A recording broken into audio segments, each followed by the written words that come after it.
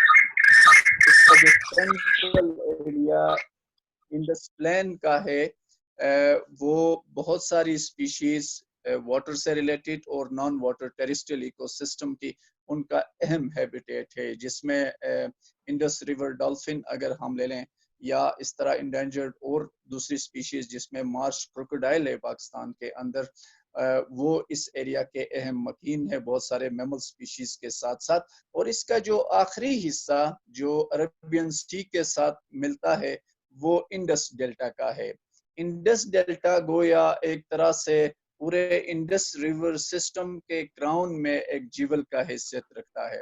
Indus delta 7واں سب سے بڑا arid environment کے انڈر مینگروز کا پیچ ہے, جو پاکستان کے لیے ایک بہت بڑا یقیناً اعزاز ہے. اور یہ بایو ڈائیورسٹی کے حوالے سے بھی کئی اسپیشیز کے لیے ہیبیٹیٹ ہے. وہاں رہنے والے لوگوں کے لیے لائیولی ہوڈ کا بہت بڑا ذریعہ ہے. تو اگر ہم انڈس کو ان 3 میجر کمپوننٹس یا 3 میجر پارٹس کے طور پہ دیکھتے ہیں تو یہی اس کی بایو ڈائیورسٹی ہاٹ اسپاٹس ہیں. ماؤنٹین ایکو سسٹم, چاہے وہ انگلیٹس ہوں یا لارج کارنیورس ہوں یا میملس ہوں, ان کے حوالے سے بڑا ایک جانا پہچانا حیثیت رکھتا ہے اور اس سے ایسوسیٹ کا حامل ہے. اور انڈس ڈیلٹا مینگروز اور مینگروز سے ایسوسیٹڈ وائلڈ سپیشیز کے لیے امپورٹنٹ ہیبیٹیٹ ہے, اور یہ یقیناً فشریز کے لیے اور فشر کمیونٹیز کی لائیولی ہوڈ کا بھی بہت بڑا ذریعہ ہے.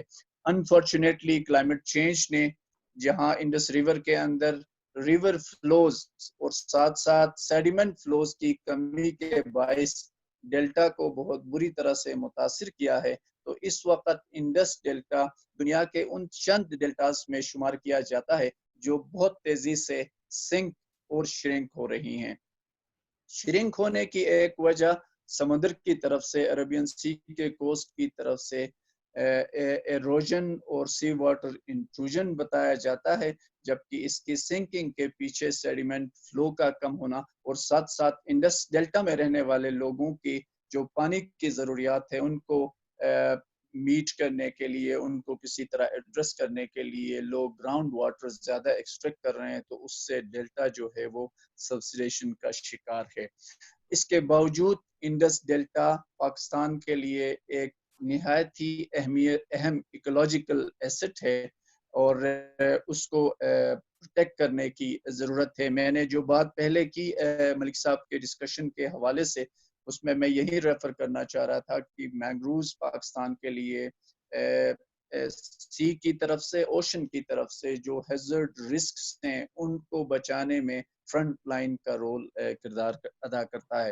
اور اگر وہاں پہ مینگروز ہم کاٹتے رہیں, ختم ہوتی رہیں, تو یقیناً اس سے ہمارا ایگریکلچر لینڈ اور ڈیلٹا اور کوسٹ کے دوسرے ایریاز میں آباد ہماری جو کمیونٹیز ہیں ان کے لائف اور لائیولیہوڈز رسکس میں خدا نہ کرے آ سکتے ہیں. تو ہمیں ان سب کو پوسٹ کووڈ ایک اپرچونٹی بھی ہے, اس کے تناظر میں دیکھ کے بہتر پلاننگ کی طرف جانے کی ضرورت ہے. بہت شکریہ ڈاکٹر بابر خان صاحب, WWF کی طرف سے آپ اپنے خیالات کا اظہار کر رہے تھے. ابھی تھوڑی دیر میں مجھے ایک نوٹس آیا ہے کہ شاید یہ میٹنگ جو ہے تھوڑی سی وہ اگلے 10 منٹ میں یہ ختم ہو جائے گی، لیکن آپ دوبارہ سے لاگ ان کر سکتے ہیں. یہ کہ تھوڑا سا اس میں پرابلم ہو رہا ہے کہ ہم نے کہ 40 منٹ کے بعد یا 45 منٹ کے بعد یہ کال آف ہو جاتی ہے، تو آپ دوبارہ سے آپ میٹنگ میں ری انٹر ہو سکتے ہیں. تو اس کے لیے میں تھوڑا اس انکنوینئنس کے لیے معذرت بھی چاہتا ہوں. اور ابھی اس سے پہلے کہ ہم آصف شجاع خان صاحب کو زحمت دیں، 2 اسپیکرز آصف شجاع خان صاحب میں چاہوں گا کہ ایک تو ہم گلگت بلتستان کے حوالے سے اور بلوچستان کے حوالے سے یہ اگر ہم 2-3 باتیں اسپیکرز کو لے لیں تو پھر ہم جو ہاؤسنگ اور ٹمبر مافیا اور EIS والا جو پورشن ہے اس کے اوپر پھر ہم آتے ہیں. پہلے میں گزارش کروں گا عارف حسین صاحب ہمارے ساتھ تشریف رکھتے ہیں. عارف حسین صاحب جی. عارف صاحب آپ اپنا کوئی 5 منٹس کا جو انیشل سٹیٹمنٹ ہے گلگت بلتستان CKNP کے حوالے سے جو ہے وہ ہمارے جو ایکسپرٹس اس وقت موجود ہیں، پینل موجود ہے اور جو ہمارے دوسرے جو دوست موجود ہیں ان کے لیے آپ ذرا بیان فرمائیے. Initial statement from Arif Hasan صاحب پلیز. جی thank you so much Munir صاحب، اور ریئلی اپریشیٹڈ کہ جس طرح سے ایک امپورٹنٹ ٹاپک کو لے کے آپ نے یہاں پہ آج ایکسپرٹیز کو اکٹھا کیا ہے پورے پاکستان سے. گلگت بلتستان ظاہر ہے جس طرح سے کووڈ-19 کے بعد کی جو صورتحال بنی ہے اس میں گلگت بلتستان کہیں سے بھی اسپیئر نہیں کر رہا. اور گلگت بلتستان میں خاص طور پہ EVK2CNR کے کام کے حوالے سے دیکھا جائے تو ہمارے پروٹیکٹڈ ایریاز اور خاص کر CKNP کے حوالے سے ہم زیادہ بات کرتے ہیں. تھوڑی دیر پہلے جیسے ملک صاحب سے بھی میں گزارش کر رہا تھا کہ گلگت بلتستان کا 54% ایریا جو ہے وہ آلریڈی پروٹیکٹڈ ایریا ڈکلیئرڈ ہے، اور اس میں ایفرٹس جاری ہیں، انڈر وے ہیں گورنمنٹ کے ساتھ پلس دوسرے جتنے بھی اسٹیک ہولڈرز ہیں ان کے ساتھ مل کے کہ دوسرے ایریاز کو بھی کس طرح سے پروٹیکٹڈ ایریا کے ایمبٹ کے اندر لایا جائے، اس کی جو بھی فیچرز ہیں کریکٹرسٹکس ہیں اس کو ذہن میں رکھا جائے. کووڈ-19 کے بعد بہت ساری اچھائیاں ظاہر ہے نیچر کے حوالے سے ہم نے دیکھی ہیں، اور اس میں ایک بہت بڑا جو گزشتہ 2014 کے بعد ایک سچویشن بنی تھی، انفلکس تھا ٹورسٹ کا جو گلگت بلتستان کی طرف آ رہے تھے، اور اس کی وجہ سے جو ایکو ٹورزم کی جو کریکٹرسٹکس تھیں وہ بہت زیادہ اس پہ کمپرومائز ہوتا جا رہا تھا. اور خاص طور پہ جو پروٹیکٹڈ ایریاز میں دیوسائی کی طرف جو لوگ جا رہے تھے، اگر میں آپ کے ساتھ نمبرز شیئر کر لوں، 2014 میں جو ٹوٹل اسٹرینتھ تھی ٹورسٹ جو DNP کے اندر گئے وہ 6000 تھے، اور پچھلے سال 2019 میں یہ کوئی 60,000 سے زیادہ تھے. تو یہ ایک شارپ انکریز تھا جی، بہت زیادہ یہ تعداد بڑی تھی. ایڈمنسٹریشن اور یہاں پہ جو لوگ ہیں وہ اس حساب سے تیار نہیں تھے، اور اس طرح سے یہ سارا جیم ہے اس سال. تو نیچر کو ٹائم مل رہا ہے وہ تھوڑا تھرائیو کر لے، اور پھر ایٹ دا سیم ٹائم اس کو کیسے کیپیٹلائز کیا جائے، وہ برینز کس طرح سے بیٹھیں، یہ امپورٹنٹ بات ہے کہ کس طرح سے ہم اس کو ایٹیٹیوڈنل چینج کی طرف لے کے جائیں. ہم کس طرح سے لوگوں کو بتائیں کہ یہ ہوا. تو جیسے BBC پہ وسعت اللہ خان کا ایک کالم لاسٹ ٹائم جو تھا، اس کا ٹائٹل یہ تھا کہ زمین جو ہے ضروری مرمت کے لیے بند کر دی گئی ہے. تو یہ اس کی جو ریپیئرنگ ہے، جس سے مجھ سے پہلے مقررین نے فرمایا کہ زمین فار دا شارٹ ٹائم یہ ہوا ہے، اس کو بند کر دیا گیا ہے، لیکن اس کے بعد پھر ہمارے وہی ایٹیٹیوڈس ڈیولپ ہونے ہیں جس میں ہم نے نیچر کو اسی طرح سے برباد کرنا ہے. EVK2CNR کی گزشتہ 12 سال کا جو ایکسپیرینس ہے منیر صاحب، اس میں آپ سے یہ گزارش کروں کہ صرف بلتورس سے ہم نے 1 لاکھ kg سے زیادہ کا ویسٹ اکٹھا کیا ہے اور اس کو ڈسپوز آف کر دیا ہے. یہ ہم جیسے ہی ٹورسٹ ہیں جو جاتے ہیں وہاں پہ جا کے گریپر چھوڑ کے آتے ہیں یا دوسری چیزیں، اور وہی پھر جو گلیشیئرز ہیں وہ they serve as water tower for the country. جیسے بابر صاحب نے کہا کہ انڈس کے تھرو یہ ڈاؤن اسٹریمز کے اندر یہ پانی جاتا ہے. تو یہ 1 لاکھ kg کا صرف ہم نے اس گلیشیئر سے یہ ویسٹ اکٹھا کیا ہے. تو اس سال یہ سارا ویسٹ بھی جنریٹ نہیں ہوگا، ان گلیشیئرز بھی وہ اس دفعہ اس کی جو پرسٹین بیوٹی ہے وہ بھی مینٹین رہے گی. لیکن پھر نیکسٹ ایئر سے پھر ہم نے وہی ایٹیٹیوڈ ڈیولپ کرنے ہیں، ہم نے جانا ہے.